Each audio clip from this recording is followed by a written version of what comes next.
Good morning. Audrey Fortna, Director of Probation Services. Charlie Jones, Judge.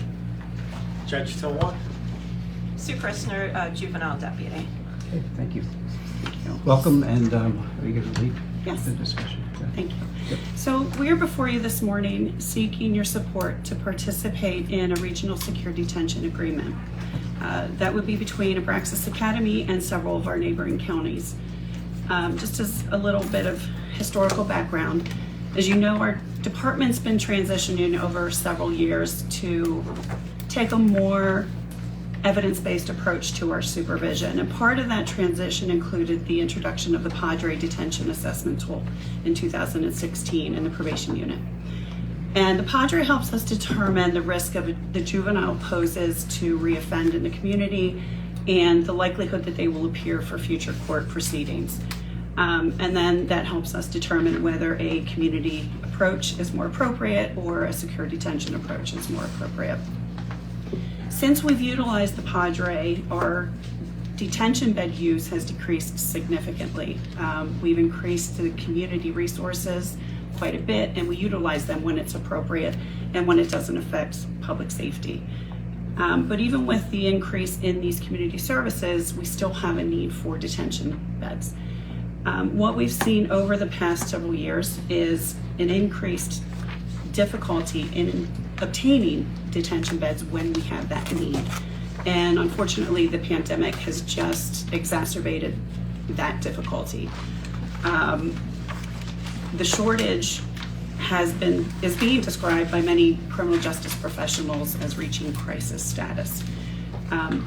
We recently started talks with some of our surrounding counties and Abraxas in a regional approach to come up with a solution. And Abraxas Academy was identified as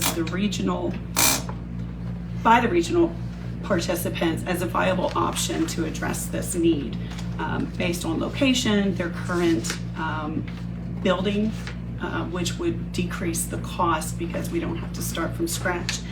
They have a facility that's already equipped to start once they have the staff to run it, and the location is good for our region. The pricing that has been forwarded to us, the contract is still being formalized, but the pricing that's been formalized to us is $425.61 per day, per bed. What we are asking as a department with the court's support is that we contract for 2 beds for fiscal year 22-23. The total price of that would be $310,695.30. Now, when those beds are being utilized, the cost of the beds can be covered by our needs-based budget. And the needs-based budget already has funds designated for detention services. It's when the beds are not being utilized that it becomes the county cost. Since this was not on the radar when I was working on 2022 budget, this is not part of my 22 budget at the time. So for July through December, the costs associated with this are not currently budgeted for. It is something that I plan on budgeting for in the future if we have your support. However, when I'm looking at not just our juvenile budget, but I'm looking at us as a department, we have had a lot of personnel vacancies so far this year, and I don't think that this would put us over budget at the end of the year. In another attempt to reduce costs, we can also, if we have an open bed and another county has a need for a bed, we can also let them use our bed space, and at that time they would assume the cost then. The regional, You heard that. At a premium. He wants to make with money on interest. it. Goes 2 ways, though. The regional participants are going to, we don't have a date yet, but we're looking to schedule a future meeting to work on a memorandum of understanding between the counties that would outline what that process will look like in the event that we do some of the bed sharing. Abraxas Academy is working out billing details in regards to that. You have all been provided with a 6-page report that gives you further details on the impact that this has had on our department and on our community. Just in an 8-month look back, we had 22 youth who were referred as a result of the Padre assessment tool for a detention bed, and we were only able to obtain 7 detention beds for those youth. The other individuals had to remain in the community. When you look at the charges that are associated with those individuals, they're very serious charges. We have some rapes, we have aggravated assault, we have vehicle thefts that included high-speed chases with the police, and firearms thefts. And the gang-related cost And- caught my attention. Yes. That seemed like the most troubling one to me. Yes. So these are very serious offenses that pose a lot of concern for public safety. So we are respectfully asking that you would agree for our participation in this regional detention agreement. It's my understanding that most of the other counties who are participating have received their approval thus far, and we're hoping to join them as well. My concern is if we don't join at this time, we'll be squeezed out. And it will also affect Abraxas is one of the few facilities we are sometimes able to obtain beds currently, and with this contract, that would, if we're not part of it, that will decrease our ability to find beds with them. We're ready for a motion. I'll make a motion to approve. I'll second it, but I do have questions. Yeah, we'll just wait for time for that. Yeah, go ahead. I don't quite have my head wrapped around the final impact on our general fund this year that it's not covered. Do you have an estimate of that?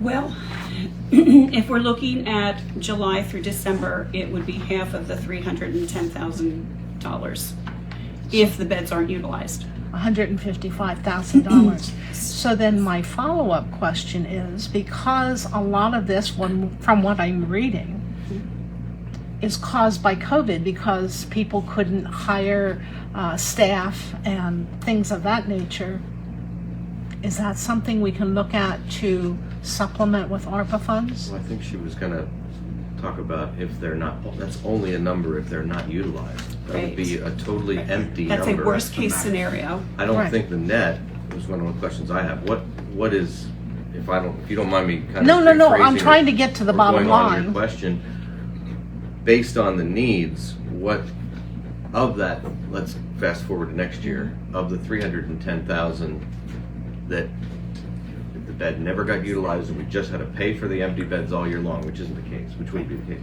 How much would you project or anticipate we'd have in terms of, by the end of the year, we ended up having an empty bed for 30 days, you know? I don't know. Do you have any sense of that? If you look at the report that we gave you on the first page, if you look at fiscal year, the first 3 fiscal years, those are pre-COVID. And so that gives you a better idea of the days of care that were utilized before the pandemic hit. Now, this is not a full representation of need, because even back then we were having difficulty obtaining beds. And so this is just a representation of the beds that we could find. We also have the ability, again, to let other counties use beds when we're not in the need for them. So,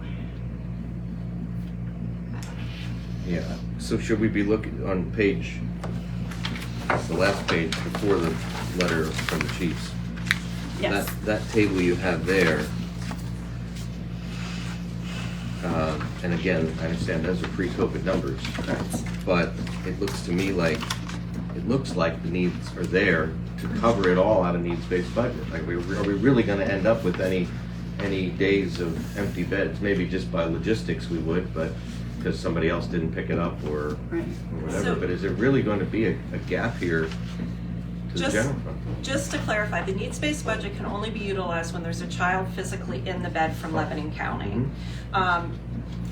Based on our numbers over the last 5 years, our need for detention has exceeded 365 days per year for 2 beds. So while the chart that you have reflects the number of kids we actually had in, the detention bed crisis actually really started to kick off in about 2015 when detention centers across the state began to close. They were mostly the county-run detention centers. So 67 counties have historically been competing for detention beds at up to about 20 or so detention centers. Those have now been reduced down to 12. So it's always been a competitive market there. The plan with our detention partners in the region is that the detention center has agreed to provide us with a daily account of the number of youth in the beds and which counties they're assigned to, so that we have the ability, if Lebanon County isn't using a bed and Dauphin County's need is exceeding what they're allotted to, the MOU will allow them to utilize our bed. It's very difficult to say and to project that every single bed date will be filled with a Lebanon County kid, but I can tell you that the need across the region still outpaces the number of beds that are available. So there are other counties who are still hungry for those beds, and that's why we decided to do the MOU. It would be very unlikely under this current detention crisis that all of a sudden available beds would not be scooped up, because we're already in, right now, estimated about a 50-bed deficit.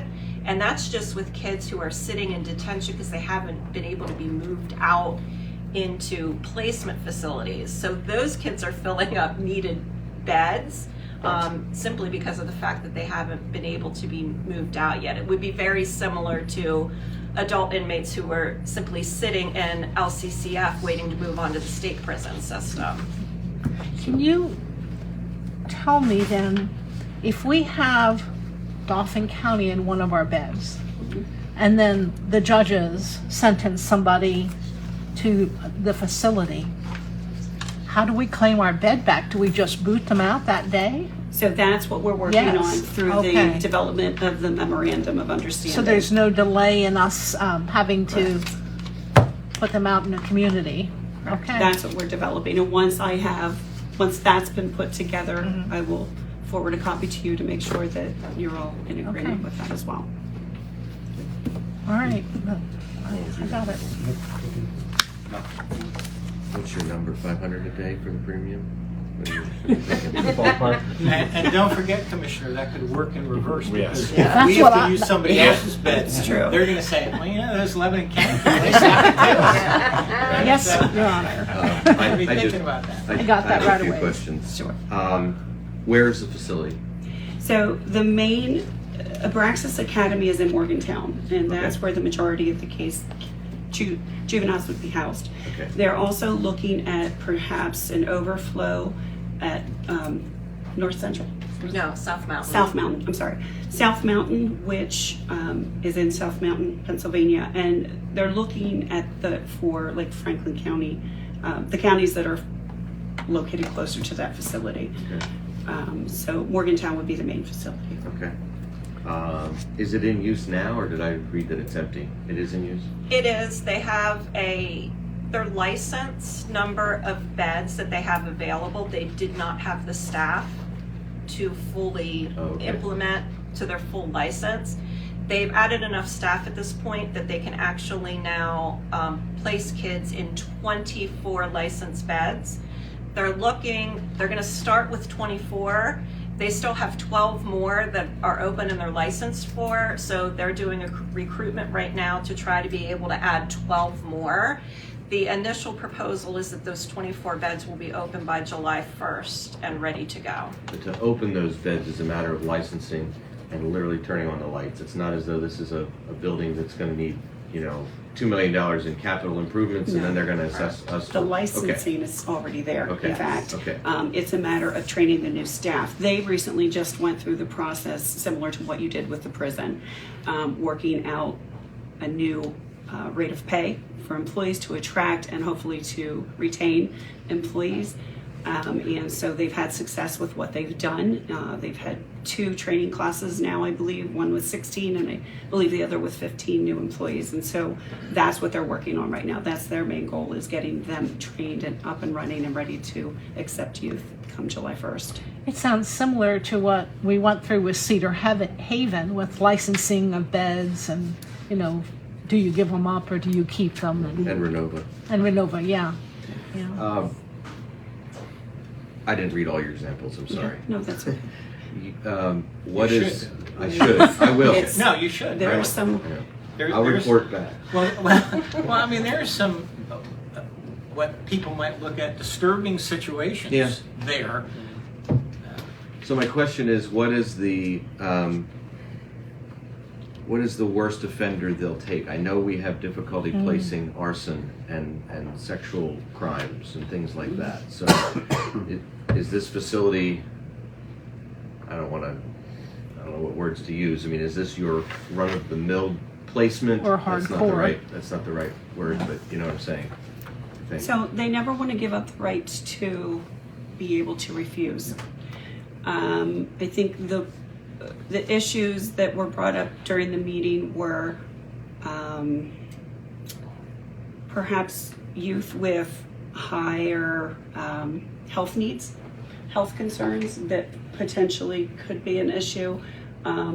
More of the complex cases that require more one-on-one staffing, just because of the violence that's often associated with that.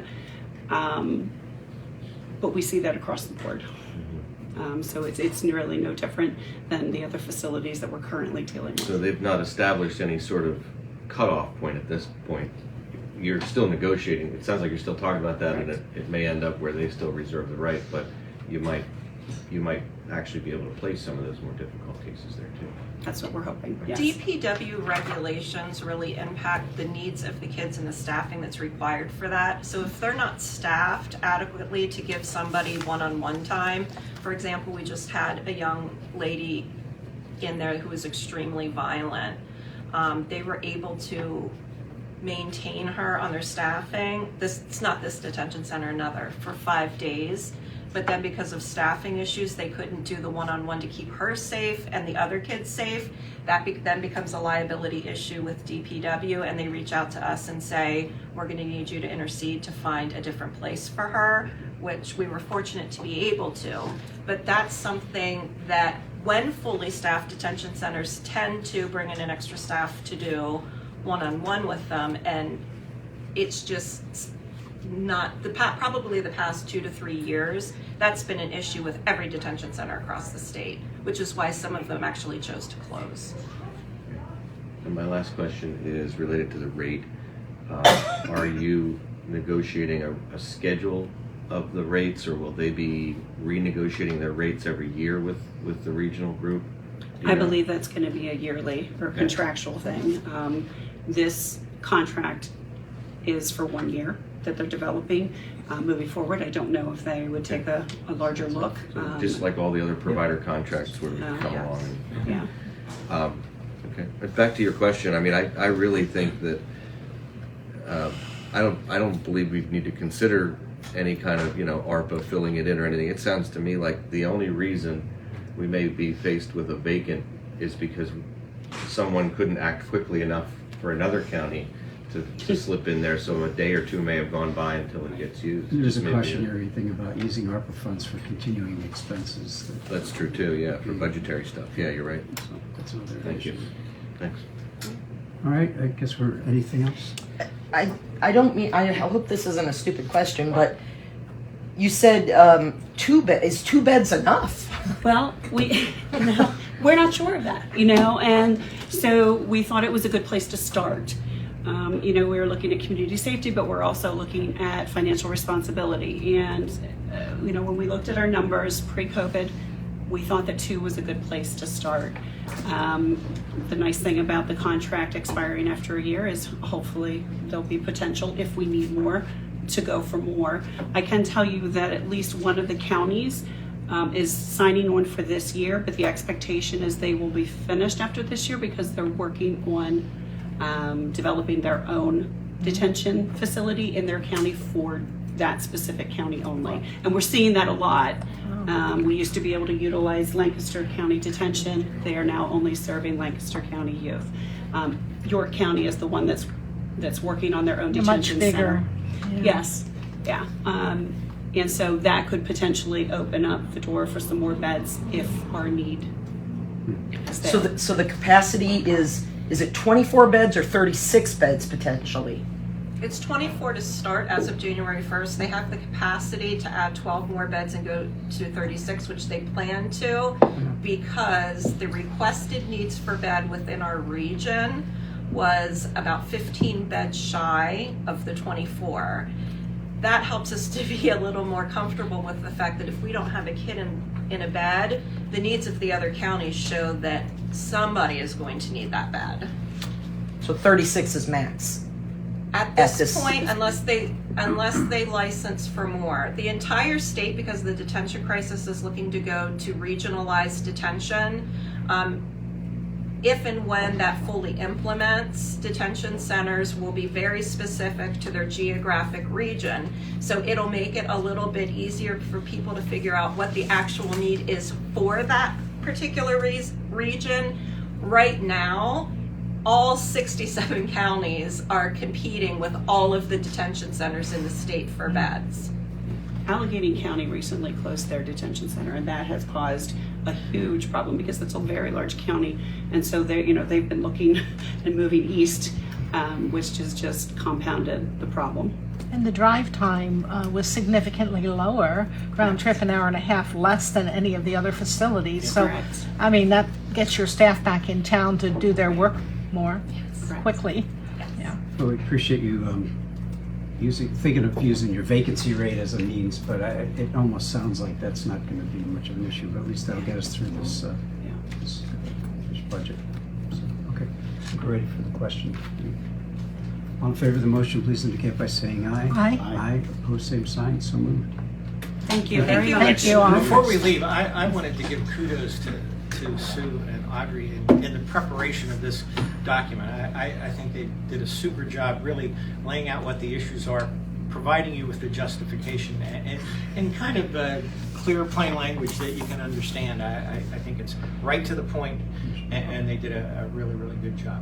Thanks. And I also want to, before you leave, thank you all in the Sheriff's Department and so on for the cooperation in getting us through the prison crisis with the population control and, all the teamwork that was involved, second and third floor and every place else, and to get us through that. So, because I think we're seeing some good signs of hiring today and so on. So. Good. Did you hear that news about our hiring today? Yeah. Great. 16. Oh, Excellent. great. Wow. Oh, that's great. So, But it's 5 weeks till they're certified to the training. That's great. but they're in the pipeline. It's better than zero. Yeah. Or the other way. Or negative. Or negative. Yes, it's a lot better than Which is negative. where we've been. Yeah. Right. So, hey, thank you all. Thank you Thank very you. much. Thank you. Have a great day. You too.